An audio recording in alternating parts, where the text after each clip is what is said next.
Hey everybody, welcome back to the Sixer Sense podcast. I'm your host Lucas with Chris, and Chris, the season is starting to inch by. I'm starting to see, ESPN guys, the Hoop Collective doing their divisional breakdowns. We'll get there eventually, but right now, what we're doing, I mean, we kind of already did it with our conference breakdowns, but we are finishing up another series of breakdowns that we're doing, which is, of course, the center position.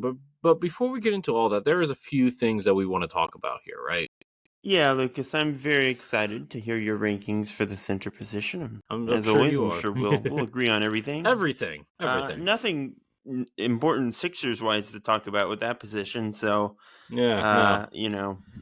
why even tune in? But It's a yeah, joke, but but guys. but in all seriousness, Skinny Joel, Yeah, he's alive and he he's looks great, alive. Lucas. He looks the best shape that he's been.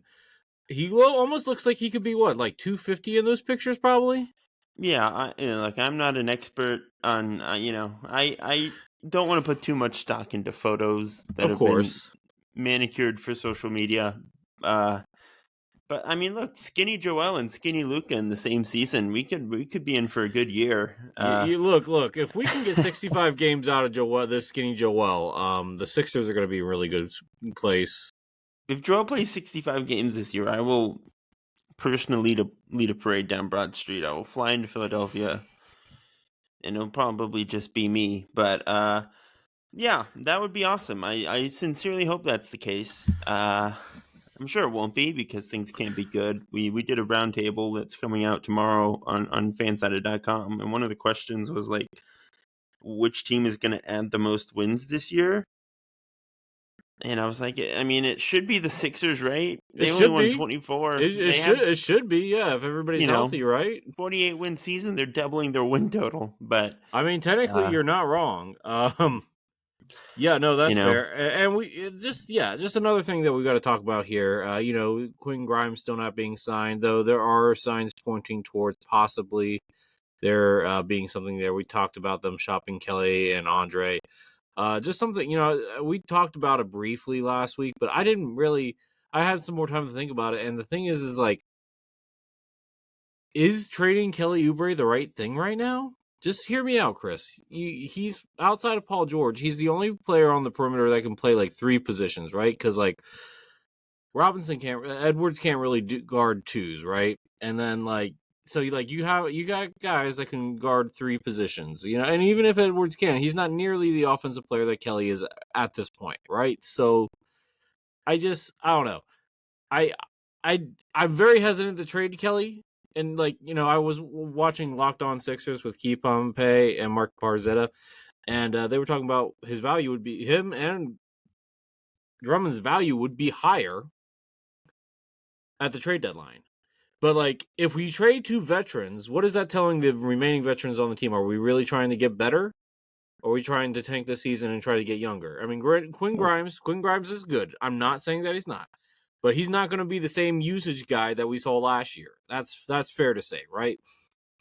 I think so. I also think it's fair to say that he is good enough that keeping him long term versus him leaving in free agency in a year is probably worth losing Kelly if it comes down to that. I'm with you broadly. Like, I would prefer to keep Oubre. I think he's still a good bench piece.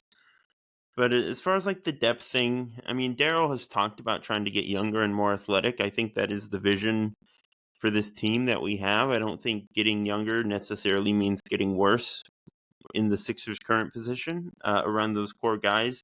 You're hoping, obviously, that Paul George comes back within a few weeks healthy. You are adding basically a healthy McCain. You're adding Edgecombe. You're bringing Grimes back.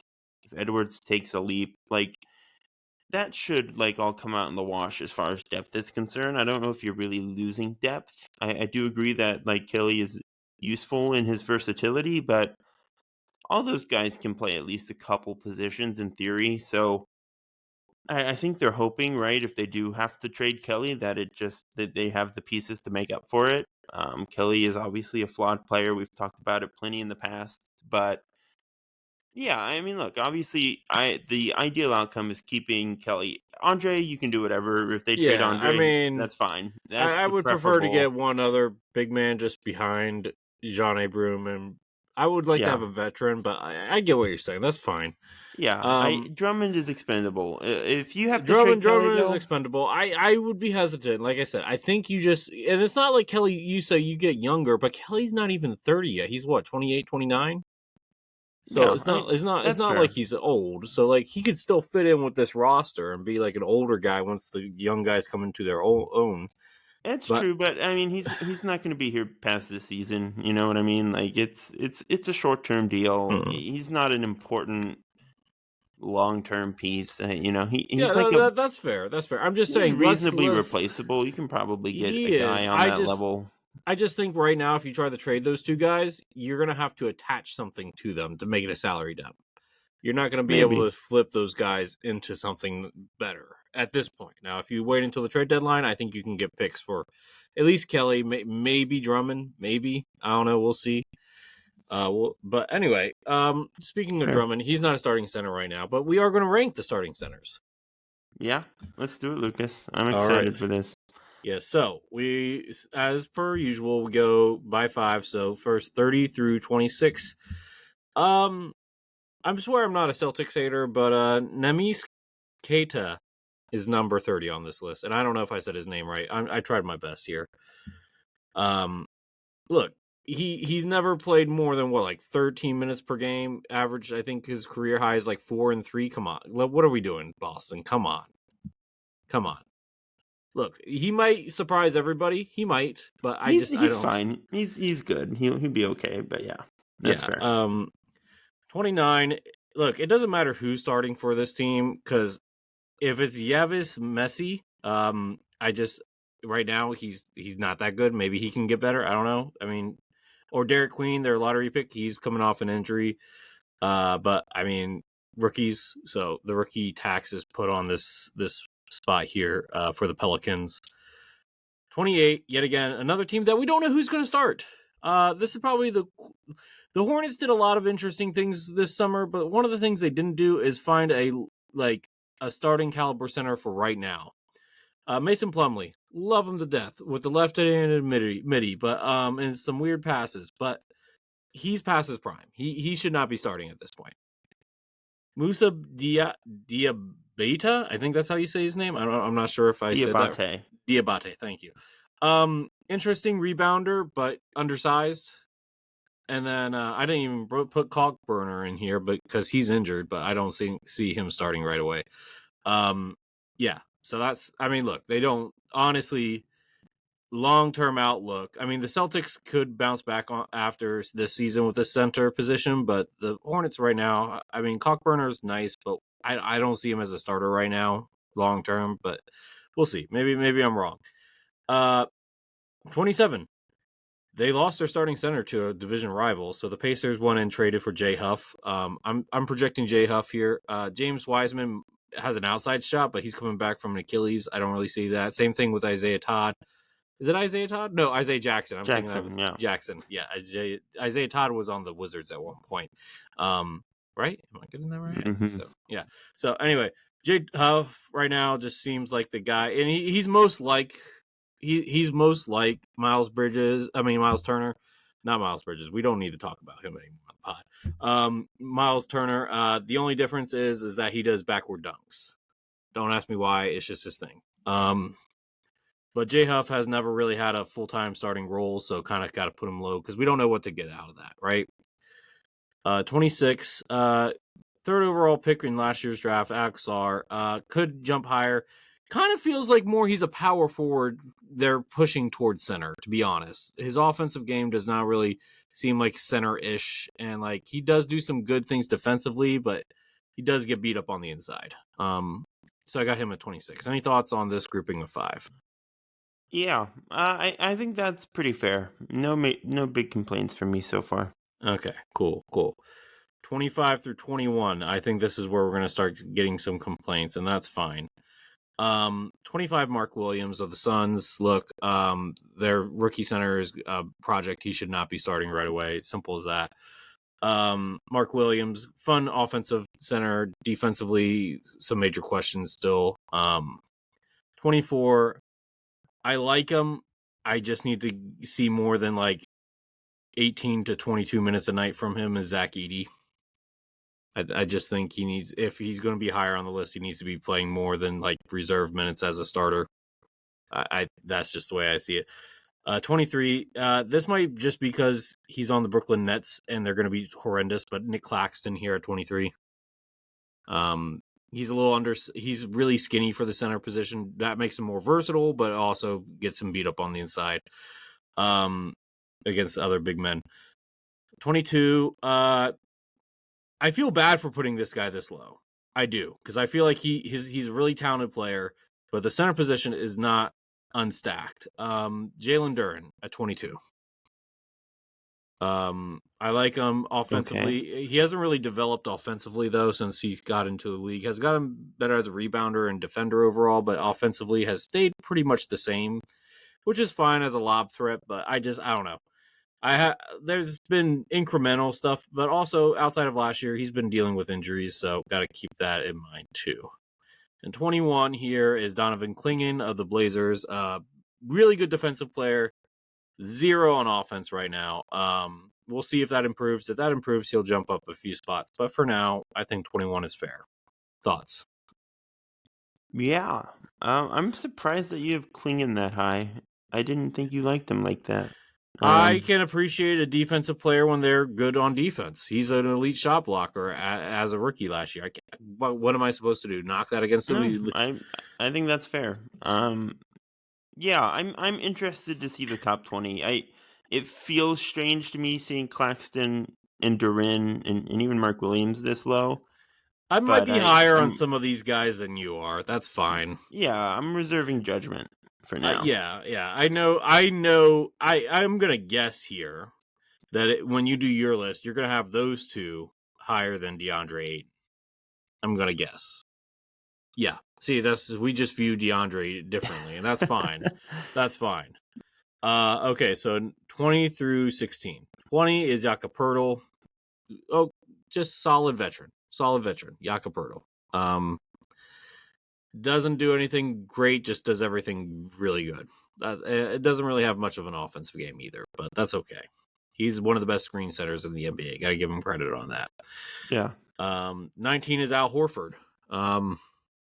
This was difficult because we didn't know if Al Horford was going to be on the team until like today, pretty much. Or yesterday, was it? I mean, we suspected, but it was reported today that once this Jonathan Kuminga stuff gets done, Al Horford will be the starting center, which is fair, and that he should be. If not, we were going to do Quinn Post, and Quinn Post was going to be like 27th on this list. Fair, yeah. Golden State, very old. Yeah, they are extremely old. This feels like the Lakers in 2021 after they won the championship, and they just got all those old guys. Real Steve Nash and LA energy. Oh yeah, that too. I was talking about Carmelo. The Carmelo teams. Yeah. Okay, 18. I'm higher on this guy than I think you are. Khalil Ware of the Heat. I think that the potential is there, the tools are there. He just needs to get more comfortable in the NBA settings. As you know, centers, it takes a little bit longer for that to happen with, and I think that he could be very good next year, and I think he should be starting next to Bam next year. I mean, at least start it out, see what happens, right? 17, Walker Kessler, big fan. I think he kind of reminds me of like a shorter Roy Hibbert almost, like, a little bit more versatile on the wing, doesn't get beat off the dribble every single time, but like really good shot blocker, really good rebounder, can finish inside. I don't know why he didn't start every single game last year in Utah. Utah's just weird like that. He should be starting every game in Utah this year. I can tell you why. It's because they wanted to lose. Yeah, well, that's fair. And 16, you're going to hate me for this one, Wendell Carter Jr. Look, he's good. He does everything good. He's just a little inconsistent offensively and just a little undersized for me to have him any higher. So that's my 20 through 16. I know you're going to complain about, DeAndre Ayton's in the top 15. Just chill. Oh, yeah.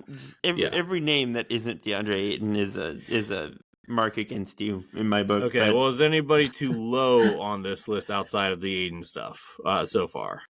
I mean, like you said, I'll probably have a couple of these guys ahead of Aiden, which is flip-flopped fine. around. Oh, yeah, Yeah, for sure. yeah, Aiton's yeah. gonna drop a bit, but Wow. yeah, I mean, like, I'm not too mad about Wendell. I think Horford and Ware might be a little high, Look. but yeah, When I had Horford on this list initially, I had him below, I think, Klingon. I think, yeah. and then I took him off for post, and then we got the news today, so I put him back on.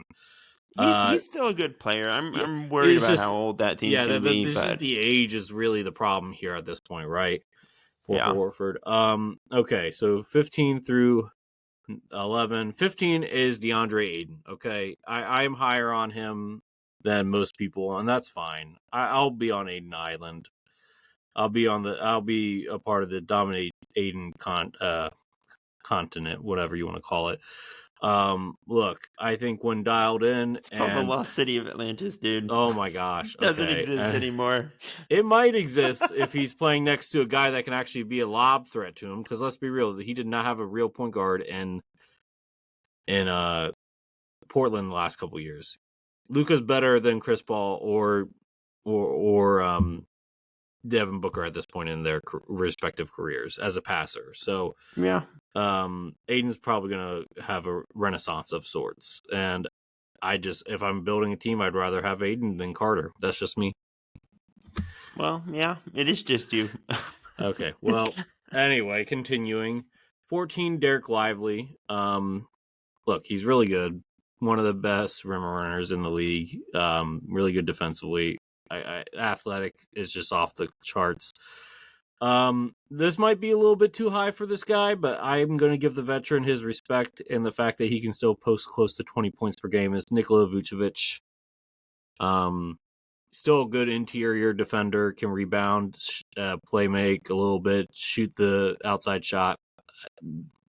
Can average 18 and 10 at this point at like 33, 34, whatever he is. Like, I'm surprised nobody's tried to get him yet. That's just beyond my... Anyway. 12, Jared Allen. Really good defensive player. Little thin for a center, but really, really great defensive player. Made an all-star. Pretty much anybody 13 or below, I believe, is an all-star level talent at the position. So 13 or below, I believe, is all-star level talent. Jared Allen, like I said, made 2 all-stars already? Is it 1 or 2? I think it's just one. It feels like it should have been 2. Anyway, and He is should a have been one last year. good finisher. Good finisher. I was very tempted to put this next player in the top 10, but I couldn't do it. Not yet. He hasn't had a long enough body of work for me to do this yet. Isaiah Hardenstein. Kind of reminds me of Joakim Noah in some aspects of his game. Really good defensively, really good passer at the key. Can score effectively around the rim and even in the mid-range a little bit. Look, Isaiah, he might be low-key one of my favorite non-all-star centers in the league. That's mine too. So anyway, 15 through obviously the Aiden part there, but any other comments besides the Aiden? Because I know I'm going to hear it plenty. I guarantee you will have Aiden no higher than 24 on your list. We'll see. The other 4 seem fine to me for the most part. Yeah, I bet they do. I bet they do. All right, the guy averages 16 and 10. Just saying. Yeah. Anyway, so top 10 through 6. Miles Turner. The guy just got to the NBA Finals. Look, as the anchor of a defense, you can't argue. Like, you can't. Rudy Gobert, 9. Despite my dislike for the man, still really good defensively and is a lob threat. Look, number 8. This one was honestly my toughest in the top 10 because I could have put him as high as 5, but I decided to go with defense being a factor here. Domantas Sabonis at 8. Sabonis at 8. It's kind of weird. If him and Miles Turner kind of worked out, kind of didn't. But like honestly, I don't even know if center is his best position. It's weird because like defensively, he just doesn't do enough. But like if you have him next to a stretch big, like say, let's see, who are the stretch bigs on this list? Jay Huff, Al Horford, Ware, Carter, Vooch. Well, no, not Vooch. But like the guys, That's a no, not top Vooch. 30 defense right there. No. But like guys who can stretch the floor and defend a little bit, like those are the type of guys you would want to put next to him. But Sacramento is just like digging in him at center, which is fine. Whatever. Yeah, I pitched. I mean, he doesn't quite fit the stretch part, but the Mavs need to get rid of Gafford. I feel like a Gafford Monk trade would make sense. Gafford Monk. Yeah, but then that just clogs up the paint too much. This is not 90s but basketball. I mean, they need to try something. That defense is well, like we said in the power forward rankings, AD should not be a power forward, but they're going to start the season with him as their power forward because that's why they traded him to be the power forward. Agreed or not agreed, that is what's going to happen.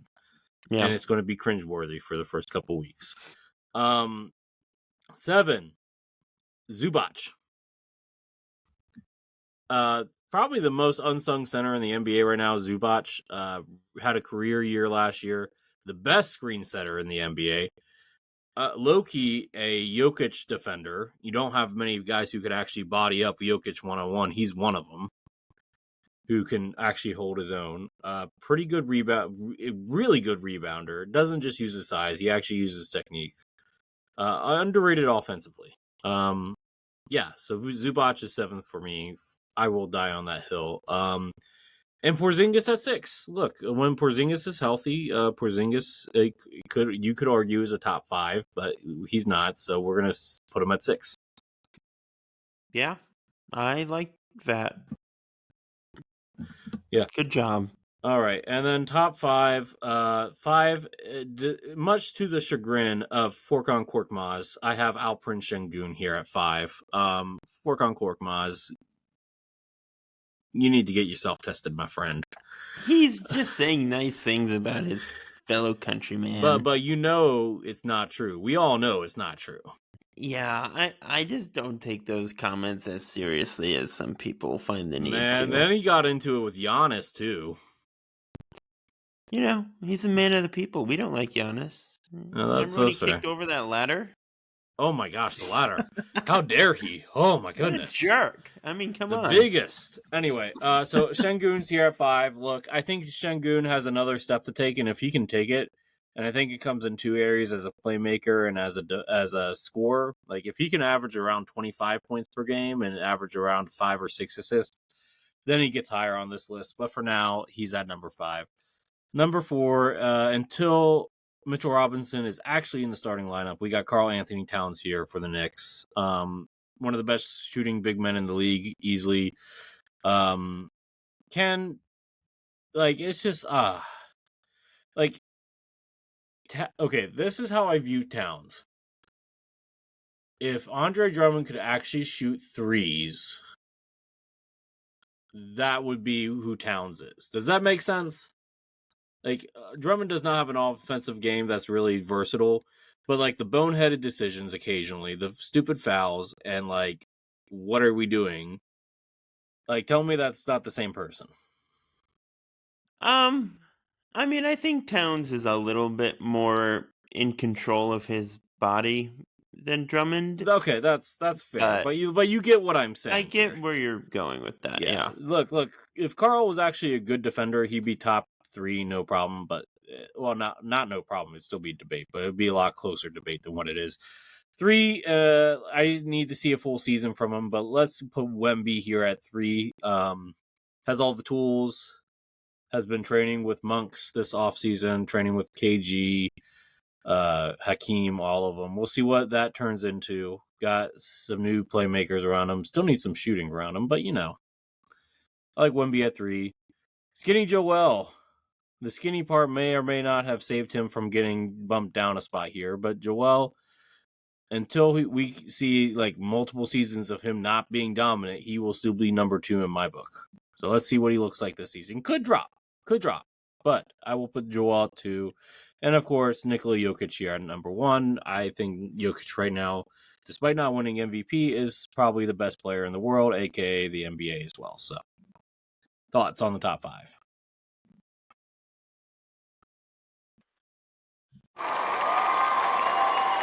Good job, Lucas. I found the button. Okay. I think that's the first time I ever got an applause from you. Yeah, look, Jokic is still number 1. It is what it is. I'm glad you haven't beat it too. I like to live in a world of positivity as well. Yes. Yeah, I think that's a pretty fair top 5. No complaints from me. All right, so let's hear yours. I think the biggest complaint here is that we're gonna have Aiden in the biggest gap, but everybody else, I think, we're gonna be relatively close on. Yeah, I'm not gonna put him at 30 just to spite you. Well, I'm glad that you're mature enough not to do that. I question it sometimes, but I'm glad that you're mature enough not to do that. All right, 30. I will probably, by default, go with Neemias Queta of the Boston Celtics there as well. Not really much you can do about it. 29 is where it gets interesting. I'm going to put Plumlee at 29. That's fine. I get that. I like him. He's not a starter though, like you said. That's fine. Yeah. 28. I like J Huff. I think he's a fun player. We need to see it, and we'll see if he actually starts. We'll see what it looks like in a bigger role. I'm gonna just put him at 28 for now. Yeah, that's fine. I get it. 27. Just pause for a second here, though. Yes. Wouldn't it be crazy if James Wiseman actually had a renaissance in Indiana, though? In theory, it's a really good place for it to happen.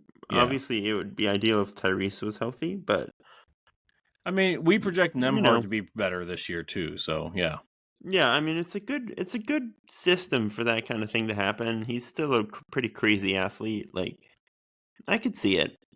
We assume he is, but yeah, I mean, assuming that he comes back 100% from the Achilles, yeah, that's fair. Anyway, continue on. All right, 27. The Alex Starr question is tough because he was really bad on offense last year. I just don't think he's a center on offense. I think he's a power super forward. Inefficient. Yeah. I mean the shot selection, and he just can't handle a lick of physicality at this point. But like the shot selection, how much is that on him versus the point guard situation? We both like Bub Carrington long term as a prospect, but it was a rough year for him. I think that's fair. It's definitely part of it, but I mean he's just not playing with any force at the rim. Like he's just a bad finisher right now. We'll see how much muscle he can add this year. We'll see how it looks with Trey Johnson and some new pieces. But he was like a pretty bad offensive player last year. Yeah. The defense is super cool. It's interesting, but it's not like traditional center defensive stats either. I agree with you that he's probably more of a power forward in an ideal world, especially if he can shoot a bit more consistently. Like he'd be really great next to someone like Vucevic. Like I see him more like a Jaren Jackson. Yeah, like him next to Sabonis makes sense. Yeah. So yeah, I'm gonna put Sarr at 27, though it could change. He has obviously an immensely high ceiling and a lot of potential if he can get better at the things he needs to get better at. But yeah, that's fine. Yeah, I'm gonna put Sarr at 27 for now, and I'll put Misi at 26. He had a pretty solid. He was solid rookie season. He was really solid. Good early. Had some bumps in the road, but he's solid. I just think that like Derek Queen's going to overtake him because like that's the whole point of drafting Derek Queen, right? Yeah, you would think so. That defense is going to be really stinky this year, and Misi's definitely going to be the better rim protector. Well, so maybe they play together a little bit. You can, but like. Okay, projecting that Zion's healthy, right? You can't play all three of them. That doesn't work. We'll see what the Pelicans do. I don't understand their plan. I don't think anyone does. Willie Green's still the head coach, right? For now. Yeah. God bless Poor him. guy. Former Sixer there. Yeah, that was another roundtable question: is which coach is going to get fired first? And I was like, yeah. Okay, can I put my 2 cents in? Please. I think that if it's going to be a head coach, it's probably Willie Green. Yeah, no, I agree. It's like bad front offices tend to fire their coaches. And they just replaced the front office, too, so they're going to want to get a new guy in there, right? Yeah. So I think some of the other names I saw thrown around were like Doc, which makes sense to me. I mean, yeah, if you're trying to rebuild, I don't know. Hot take. Yeah. Like someone every year, but Sacramento, yeah, but that's like okay. It's Willie Green. Phoenix could be, yeah. Phoenix could too. Well, they just hired a new guy. I feel like Phoenix gives Do them at you least not a year. know how toxic their owner is? Just saying. It's true. We'll see when they're speaking of toxicity. There's two other guys that I want to talk about at the end is Kawhi and our favorite, 6'10" point guard. Okay. Yeah, because he made an announcement on Instagram the other day. Oh, he did? Yeah, you didn't see it? I did not see that. Oh, we'll talk about it at the end. Anyway, okay, continue. That's exciting. All right, 25. All right.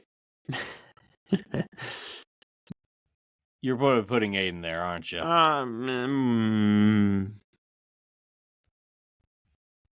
I mean, am I wrong? Yeah, you are. Like, okay, I can see him. I'm debating between. Would you rather have Mark Williams over Aiden? Come on, now that's not a debate. That's not a debate. Mark Williams is much better. No, he's not. Yes, he is. I might have. He is what DeAndre Ayton wishes he could be. That's what. He's not. He's a worse defender, and he's not nearly as versatile offensively. Come on now. He's much more efficient and effective on offense. I like Mark Williams. He rebounds the heck out of the ball, and he's a really good finisher. He knows what he's out there to do. Aiden's a good finisher and rebounds the ball too. Aiden does not know what he's out there to do, though. Is the problem. So you don't like his skill set. He has top 15 skill set. You just don't like the person. I don't know if he does. He definitely thinks he has a top 15 skill set. He's one of the best mid-range shooters in the NBA currently, okay? I understand that the talent is there, Lucas, and that it's... Then the talent is there. Possible, don't question the... But the execution is not there, and it hasn't because been he had a terrible point guard play in Portland. You can't deny that. We'll see what happens in LA. I don't think he is a good defender. You keep saying he's a good defender. He's not been a good defender. He can be a good defender when locked in. He can be. We've seen it. We've seen it. But we've seen it. Okay, we've seen it. It's been a minute. We can't live in the past. We'll see. Oh my gosh. I'm gonna put Khalil Ware at 25. Okay, I wouldn't. I'm gonna put Ayton at 24. Of course you are, just to spite me. Which is what you said. You predicted it, so good on you. Okay. I did. Because I know the hate is real. It's not hate. It's just truth. No, it's non-objective. Non-objective. Anyway. All right. 23. This is an interesting one. Very, very interesting. All right, I'm just gonna do it. He's old. I'm putting Al Horford at 23. That's fine. I get it. 22. Another interesting one. I'm gonna put him here for now, though I think he can rise substantially, and I like him for the same reasons you do, as Donovan Clingan. That's fine. I need to see a little bit more offensively from him, but he does the basic things really well. Question: is there a world where he gets overtaken by the rookie, Janssen Hang? I don't think so. I think Hanson's going to need some time.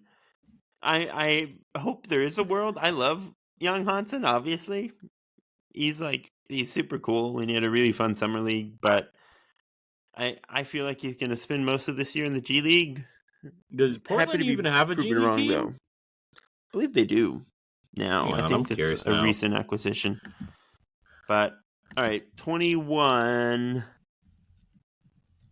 is an interesting one. That rhymed. I'm going to put Mark Williams at 21. At 20, I'm going to put Zach Edey there for now. Oh, so you have Zach. You are much higher on Zach than I am after this season. Okay, so why are you high on Zach? Because, I saw a guy that got played off the court in certain matchups that couldn't play from. I think the highest minutes that I saw him regularly was around like 26, 27. I get that he's a really good interior. He's one of the better interior defenders. I get that, but they're not Yeah, feeding him on offense, so they're not taking advantage of that. And like I that's said, fair. he gets played off of in certain matchups. We saw it in the playoffs against the Warriors, right? Yeah, we'll see what happens this year. I definitely think he was underutilized last year, and He I'm was. interested to see how the new coaching staff kind of goes about trying to unlock him. The defensive stuff that you mentioned is real. Like, frankly, a lot of these bottom tier centers are not like matchup proof, I but mean, now Horford is, but like he's it's old. kind of like, yeah, the strengths and weaknesses are pretty strong in both directions with Zach. We'll see how this year goes. Like I I'm said, like I like projecting optimistically, yeah. but I see where you're coming from. I'm just saying. I think that like I know post ups aren't quote unquote effective, but he made them effective in college. Until proven otherwise, I would try to use that in the NBA, especially when teams throw smaller guys like Draymond Green on him. I'm just saying, why not? Yeah, yeah. I mean, like he's a really talented finisher. Like he's one of the best finishers to come into the league in a while. Like he should be just dominating in the paint. He I didn't don't get to like do his as fit much of on that last year.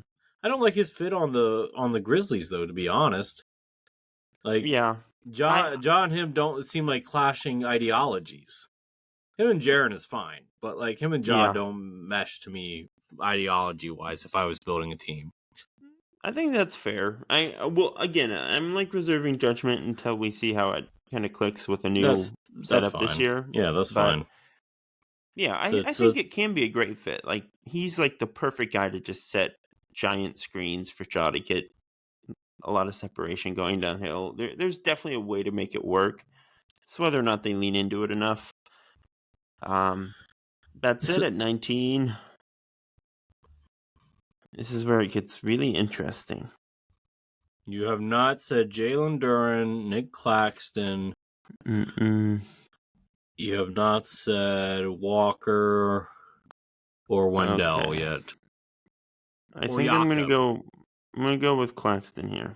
Okay. Shout out to the Brooklyn Nets. That's probably the highest guy they've had in these rankings. Hold up. Let me see Maybe where I Michael put. Porter was. Hang on. Let me see Yeah, where did I put I think Porter Cam was at like Thomas? 16. I put Cam at 20, and then Porter I put at 18. Okay, yeah, good for them. Uh, 18. Interesting situation we've got here. You still have Duren and Pirtle and Carter. Duren, Pirtle, and Carter, and Kessler. Oh yeah, Kessler too.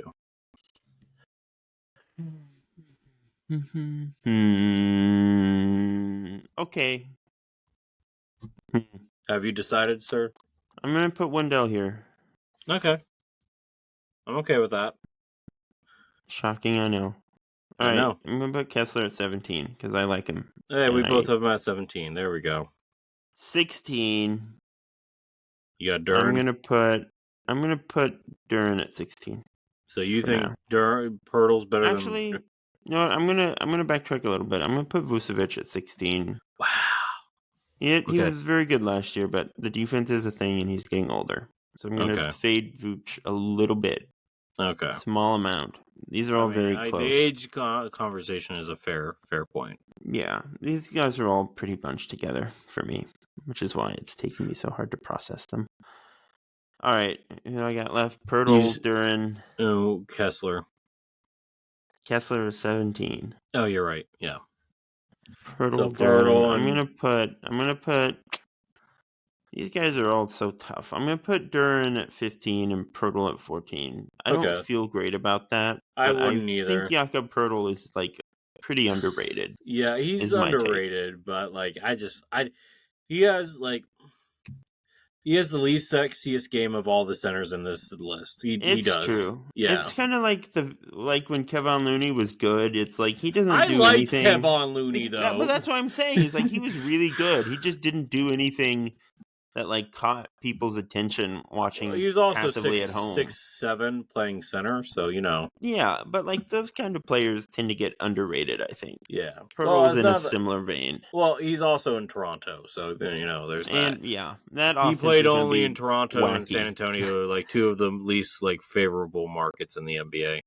Yeah, I mean Toronto's a pretty big market when they're It's rolling a big there. market, but it's not a popular market. It's popular in Canada. We're just Canadian bacon, right?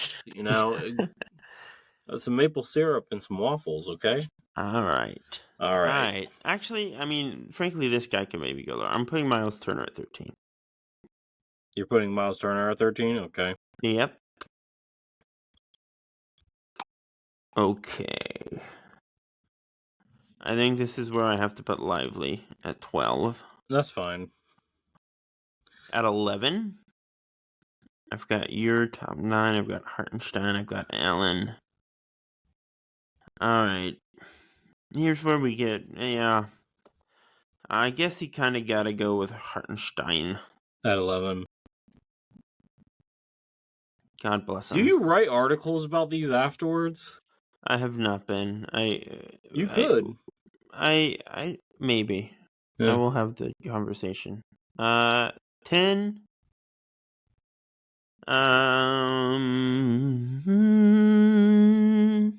Okay. You still have Allen on the board. Yep. I'm gonna put. See, I would have Hartenstein ahead of Allen. Putting Sabonis at 10. Sabonis at 10. I'm not surprised to hear that. He just can't. The same thing happens every year, and I'm tired of it. All right, okay. 9. God. All right, I've had this done differently in the past, but think I'm reevaluating a little bit, and I like this guy a lot. To be clear, but he also is not a perfect player, and he can get hurt. So I'm gonna put Porzingis at 9. That's fine. I get that. With the understanding that I like this top 9 a lot. Mm-hmm. At number 8, you still have Allen. I'm gonna put Jared Allen at 8. Okay. I'm gonna put at 7.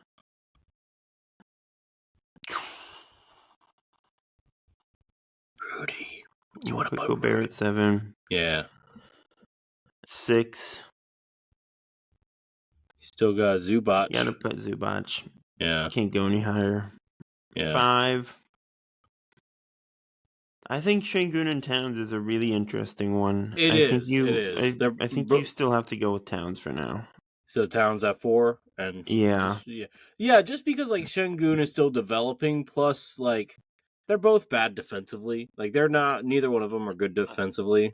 I think Şengün is better as like the best player on a team.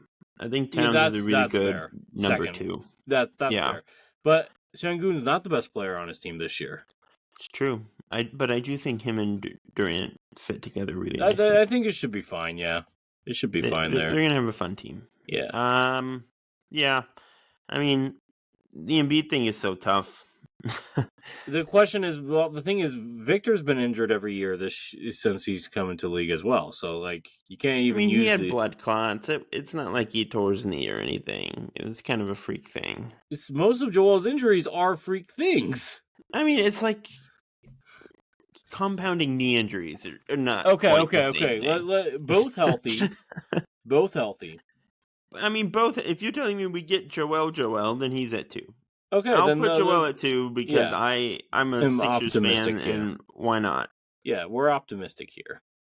Wemby could like jump into the MVP conversation at any point here, though. So like, I don't feel good about Joel having a better season than Wemby this year, to be frank.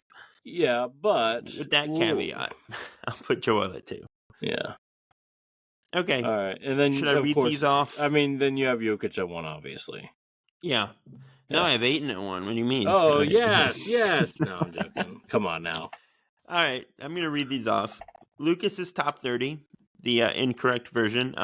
Boo, don't hate on it. It's a fine list. Nikola Jokic, Joel Embiid at 2, Victor Wembanyama at 3, Karl-Anthony Towns at 4, Alperen Şengün at 5. We have the same top 5. At 6, you've got Kristaps Porzingis. 7, you've got Ivica Zubac. 8, you've got Domantas Sabonis. 9, you've got Rudy Gobert. 10, you've got Miles Turner. 11, you've got Isaiah Hartenstein. 12, you've got Jared Allen. 13, Nikola Vucevic. 14, Derek Lively. 15, DeAndre Ayton. 16, Wendell Carter Jr. 17, Walker Kessler. 18, Khalil Ware. 19, Al Horford. 20, Jakob Poeltl. 21, Donovan Clingan. 22, Jalen Duren. 23, Nick Claxton. 24, Zach Edey. 25, Mark Williams. 26, Alex Sarr. 27, Jay Huff. 28, Mason Plumlee. 29, Yves Missi. And 30, Neemias Queta. My list. Number 1, Nikola Jokic. Number 2, Joel Embiid. Number 3, Victor Wembanyama. Number 4, Karl-Anthony Towns. Number 5, Şengün. Same top 5. Number 6, I've got Zubac. 7, I've got Gobert. 8, I've got Jared Allen. 9, I've got Porzingis. 10, I've got Sabonis. 11, I've got Hartenstein. 12, Lively. 13, Miles Turner. 14, Jakob Poeltl. 15, Duren. 16, Vucevic. 17, Kessler.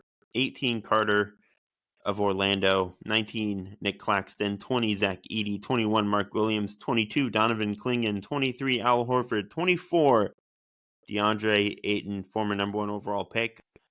Definitely the right pick there for Phoenix. 25, Khalil Ware. 26, Yves Missi. 27, Alex Sarr. 28, Jay Huff. 29, Mason Plumlee. And at number 30, from our beloved Boston Celtics, Neemias Queta. Ooh. All right, so like we do with every other list, who's the person that has the biggest chance to drop here? I think the easy answer here is the Sixers' own Joel Embiid. Yep, I would say that's fair. I would say that Gobert is up there too. Yeah, he's in that age possible. Group. Porzingis could as well. I think like sneaky Miles Turner is the defense is not what it used to be. I think there's a chance Milwaukee really regrets that signing, to be frank. They might, but they have to do it. They had to do it. They had to do something. Did they? I mean, like, what are you going to do? Who were you going to start at center instead? Bobby Portis? We know he's not a starter. I mean, there's a case for just trading Giannis and I mean, I don't disagree, but like, where do you trade him to right now? I think plenty of teams would have gladly coughed up a fortune, but I mean, yeah. I don't know if they had to do it. I'm saying you could probably have found a replacement level center. And had to wave and stretch Dame and do all that. Jay Huff. Yeah, like seriously, but we'll see. Well, maybe it works out for them. The person, Vooch could fall. Yeah, Vooch could. Al Horford. Yeah, all the old guys. Who has the biggest chance to make a huge jump here? Let's see here. Definitely not Neemias Queta. I don't see that. I think Clingan could have. Clingan does. Alex Sarr has an outside shot here. Yep. Khalil Ware, Walker Kessler. I think Walker Kessler, if they actually use him right, could be a top 10 center. Yeah, I mean, I like him a lot. I think that's possible. Lively could jump into the top 10 as well. Yeah. Wemby could jump to number 2. He could. I mean, look, I think that has less to do with him and more to do with Joel's health. That's fair. Yeah. So those are the guys that could jump. Is there anybody here that has who has the biggest chance of losing their starting job? I mean, I think Missi and Queen, you mentioned it. Plumlee. The bottom 3 are all like, you know. Who's Queta going to lose his job to? Luka Garza? Come on now, no. I mean, he's not going to lose. I think Mark Williams has a chance. I think Mark Williams has a chance to lose his job. I don't know. I don't think Maluach is going to be there this year, but I think Mark Williams is good. They gave up a good amount to get him. I think they're committed to making that work. Okay, hot take. Wendell Carter. Maybe, right? Orlando has a really deep center room. Look, if Wagner comes back healthy, honestly, what their team needs is more shooting, and he is the best option for that. Like, you could make the argument that he should be their starting center if you want to have Wagner, more off. yeah. Yeah. Look, Batadze is really good and underrated. Yeah, he is. Yeah. Wagner's awesome. Like, they have 3 really good centers, and it's like a real advantage to have that much depth in the front court. Sure, Derek Lively have could some also of those lose his spot too. Like, Yeah, Daniel Gafford is really good.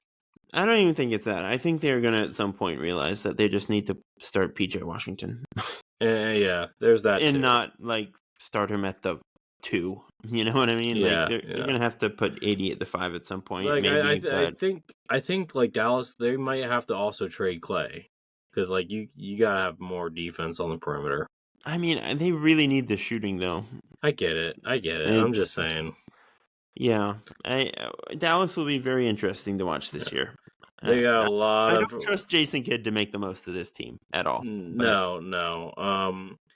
That being said, yeah. So Ben Simmons announced on Twitter that he is not on Instagram that he is not retired because some guy in his comments asked, "Bro, you retired?" He said, "Nah." Okay, good for him. I can't wait. Yeah. I've been a big fan of Real Madrid. Of course, it was a shirtless workout picture that the question was asked on. Of course, just to clarify here. Yeah, sure, whatever. I mean, he's clearly not going to the Knicks. We'll see what happens. I wonder he's gonna look great in Sacramento next year. Yeah.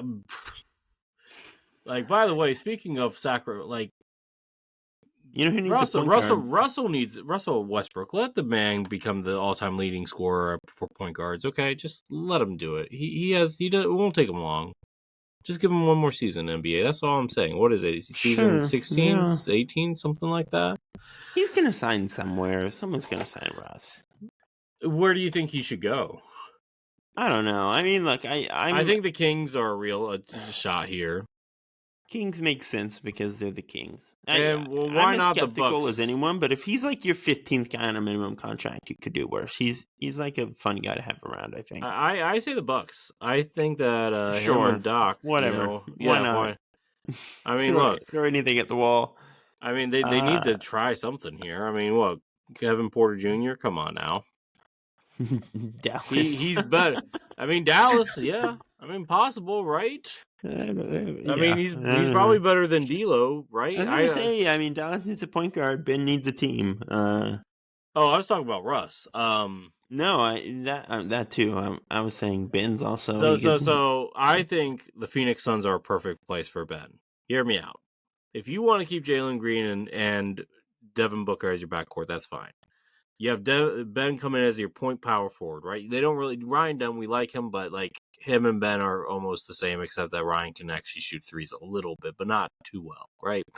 So you bring in Ben as your point power forward, right? You got the spacing and you have the perimeter defense with him and Dylan Brooks, right? I don't hate it. I mean, like, obviously Mark Williams isn't a great fit next to him, but like you can live with it, right? Yeah, I think that's fair. It seems like the thing the Suns front office would do, to be frank. And did you see the reports about people in the Clippers organization that are done with Kawhi? Yeah. So is Kawhi going to get bought out here, or are they going to void the contract? It feels like they're going to void the contract. This feels like a Joe Smith thing, with more and more stuff coming out. It seems like they should. I don't know if they will. I've seen Adam Silver's people kind of soft on the punishments versus David Stern. Yeah, I mean, definitely seems like if you want to discourage this kind of thing from happening, you would void the contract. But you would void the contract. You would suspend whoever's involved, including Steve Ballmer. You'd have to lay on some pretty heavy punishments to take away future draft picks, which is crazy because they don't even control. They don't have any. They don't. They're not going to pick again until like 2040. Yeah, pretty much. Yeah, no, that's crazy. Anyway, so I think that's about it. Unless there's anything else you wanted to add. This was a fun off-season exercise. Do you want to do it again next year? Yeah, let's do it. Let's do it. Okay. And Cool. hopefully, my schedule will allow us to do a free agent primer next time too. It's just it's so tricky with the draft and then free agencies right after that. And I was on vacation that week, so Yeah, But those like early June weeks are just ridiculously busy. Yeah. All right, you know what's next, Lucas? Is we gotta rank the Sixers, buddy. Oh, of course, next week, of course. Yeah, I mean, we might just wait until Quentin finally signs, just in case someone gets traded. That might be what we have to do. Yeah. But Hopefully that is that gets coming done down by the next week. pipeline, folks. It has to happen. It's Something coming. has to happen. Something will happen. What we should put this out as a poll. What happens first? Quentin Grimes signs or Jonathan Kuminga signs? I will put that poll up tomorrow. Because I feel like that's a fair poll question to ask at this point. I agree. Yeah. All right. All right. Peace out, y'all. As always, thank you for tuning in to another episode of the Sixer Sense podcast. Please like, subscribe, follow along if you can. We are on Twitter at Sixer Sense. I'm at Kline NBA. Lucas is at CoachJ_20. You can subscribe and follow the pod on Spotify, Apple Podcasts, Google Play, and Audible. You can also watch us on YouTube and hit that subscribe button, which we highly recommend. We got some great shorts out for you. And we will be back soon to rank the Sixers or do something else while we wait on Quentin Grimes. Peace out. Go Sixers, go Birds. Talk to you soon.